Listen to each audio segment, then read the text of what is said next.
All right, future leaders, let's get straight into it.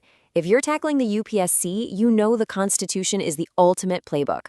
But we're not just going to read the rules today. Oh no. We are going to reverse engineer this incredible democratic machine, a design meant to run a nation of over 1 billion people. So let's fire it up. Seriously, just think about that for a second. Try to put yourself in the shoes of the people who framed our Constitution. You've got hundreds of languages, countless cultures, every major religion. It's a continent disguised as a country. So what kind of blueprint could possibly hold all of that together, not just for a few years, but for the long haul? And this really captures the stakes, doesn't it? So many constitutions around the world, they're like a house of cards. One strong gust of wind, and it's all over. But India's was engineered for a different purpose. It wasn't just written down on paper. It was built to last. It was built to live. Okay, so let's get into the design philosophy, the very core of this thing. You have to understand, this was never just a list of rules. It was a grand strategic blueprint, a design meant to guide a nation for generations. And here is the secret sauce, the key concept you absolutely need for your mains answers, the idea of a living constitution. See, it's not some static rulebook gathering dust on a shelf. The source material describes it perfectly. It's more like a living thing. It responds to experience, it adapts, it evolves. That dynamic nature, that's its greatest strength. And this is where the genius really kicks in. The framers had to find this perfect, delicate balance. Think about it. If a constitution is too rigid, too stiff, it's just going to snap under the pressure of a changing world. But if it's too flexible, well, then it's chaos. It gives no security, no identity. The brilliance of India's constitution is how it walks this tightrope, giving us a stable foundation that can still bend and adapt. Now, let's pop the hood and look at the engine room, how this machine actually manages power.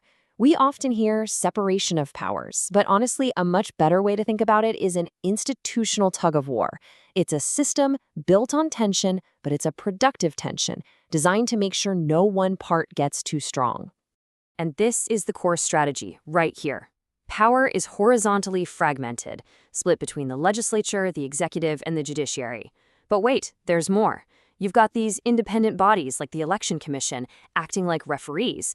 And what's the whole point? To stop any single institution from hijacking the Constitution. For prelims and mains, this is absolute gold. And here we go, a perfect example of this system in action, the basic structure doctrine. Mark this down, this is a huge prelims topic. It's a judicial principle that came out of the famous Keshavananda Bharti case. Essentially, the judiciary saw a risk that Parliament could just amend the Constitution's core identity out of existence. So they came up with this doctrine. It says, sure, you can amend the Constitution, but you cannot touch its fundamental basic structure. What a check on power. Exactly.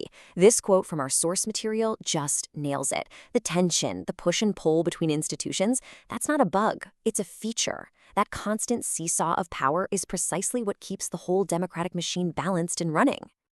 So we've peeked inside the engine. Now, how does this machine connect with us, the people? And how does it handle the incredible diversity of the country? Well, that's where the strategic design of our elections and our federal structure comes into play. Choosing how we vote was a massive decision. India went with the first-past-the-post system, FTP. Basically, in any constituency, the person with the most votes wins. Winner takes all. Now, the framers could have chosen proportional representation, but they didn't. Why? Because FTP is more likely to create stable majority governments, which is crucial for a parliamentary system. They were worried that a PR system would create a messy, fragmented parliament. And if you want to see what they were trying to avoid, just look at Israel's 2015 election. It's a classic PR system.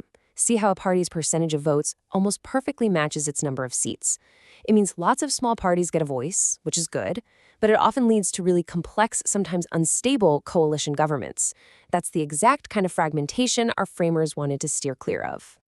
Okay, now for another stroke of genius in managing diversity, asymmetric federalism. You see, unlike in the US, where every state is treated the same, the Indian Constitution is smarter. It allows for special treatment and different levels of power for different states, recognizing their unique histories and cultures. It's a custom-tailored approach, not a one-size-fits-all solution. And this is a huge clue to the whole strategy. The word federation, it's not in there. Not even once. Instead, Article 1 calls India a union of states. That choice of words is so deliberate. It signals the framers' intent loud and clear. Create a strong central government to hold the country together and prevent it from breaking apart. It's a federal system, but with a strong bias towards the center. But the design doesn't just work from the top down, it also builds power from the ground up. This is the ground game of Indian democracy, bringing power to local governments through the 73rd and 74th Amendments. You know, constitutional amendments can feel a little abstract, but a story like this makes it all real. Geeta, a woman sarpanch, completely transformed her village. This is what decentralization actually looks like. It's not just about shifting power around, it's about creating real change and new leaders from the grassroots. And this shows that local governments were given real legal teeth. The Vengavasal Panchayat didn't just complain. They filed a writ petition, a formal order from a court, and they actually won against a powerful district collector in the High Court. That is constitutional empowerment in action, letting the smallest unit of government stand up for its rights. So, as we pull all these pieces together, we come right back to where we started. The checks and balances, the smart federal design, the power at the grassroots, all these parts work together to create a system that truly breathes. This quote is the ultimate mic drop. The basic structure doctrine, one of the most important safeguards of our entire democracy, isn't actually written down anywhere in the original Constitution. It emerged from arguments, from debate, from judges interpreting the text. The Constitution literally evolved in practice, without a single word of the text being formally changed. If that isn't a living document, I don't know what is. And that brings us to the final and maybe the most important question. A question for all of us, but especially for those of you who will one day become its guardians. What is it that actually keeps this incredible document alive and breathing? The answer is so simple, but it's also incredibly profound. It's us. The people. It's the constant democratic energy, the noisy debates in Parliament, the sharp arguments in courtrooms, and the everyday engagement of citizens like you and me. The Constitution isn't just some text to be memorized for an exam, it's a living vision that we all participate in. And that, right there, is your ultimate takeaway.